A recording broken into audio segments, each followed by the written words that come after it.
Power star Pawan Kalyan తో Komaram Puli, super star Mahesh బాబుతో కలేజా సినిమాలు నిర్మించిన సింగనమల రమేష్ అనే నిర్మాత చాలా కాలం జైల్లో ఉండి వచ్చారు.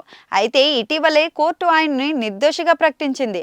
అందుకే ఈ మధ్య రమేష్ ప్రెస్ మీట్ పెట్టి తన సినిమాల గురించి ఇంకా తన జైల్లో ఉన్నప్పుడు ఎవరు పట్టించుకోలేదని చెప్పుకొచ్చాడు. అంతేకాదు ఎంతో మంది తన దగ్గర డబ్బులు తీసుకొని తిరిగి ఇవ్వలేదని చెప్పారు. అయితే పవన్, మహేష్ పేర్ల ప్రస్తావన తీసుకురావడంతో రమేష్ చేసిన కామెంట్స్ హాట్ టాపిక్ గా అయితే మారాయి. ముఖ్యంగా కొమరంపులి, కలేజా సినిమాల వల్ల 100 కోట్ల నష్టం వచ్చిందని, అయితే తన కష్టాల్లో ఉన్నప్పుడు ఏ హీరో తనని పట్టించుకోలేదని అన్నారు. అయితే రమేష్ ఆరోపణలకు రివర్స్ కౌంటర్ ఇస్తూ వైజయంతి రెడ్డి అనే ఫినాన్షియర్ తరపున ఆమె భర్త సదానంద్ ప్రెస్ మీట్ పెట్టి రమేష్ వ్యాఖ్యలను ఖండించారు.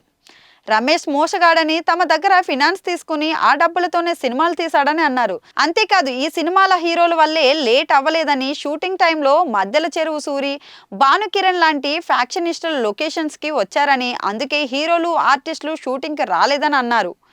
ఆయన తప్పుడు వివాదాల వల్లే ఆ సినిమాలు లేట్ అయ్యాయి తప్ప హీరోలు, డైరెక్టర్స్ అసలు కారణం కాదని అన్నారు సదానంద్. తను ఇచ్చిన డబ్బులు తిరిగి ఇవ్వమని అడిగితే అతను రౌడీ గ్యాంగ్ తో తుపాకీ తలపై పెట్టి చంపేస్తామని బెదిరించారని సదానంద్ అయితే వెల్లడించారు. దీని గురించి ఆల్రెడీ హైదరాబాద్ సిసిఎస్ లో కేసు పెట్టామని, ఆ కేసు తర్వాత సిఐడికి బదిలీ అయిందని అన్నారు సదానంద్.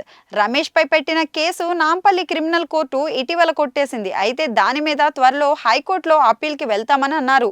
సింగనమల రమేష్ 300 కోట్ల దాకా డబ్బులు ఇవ్వాలని, అయితే అతని వల్ల నష్టానికి గురైన బాధితులందరూ తెలంగాణ, తమిళనాడు సీఎంలను కలుస్తామని అన్నారు సదానంద్.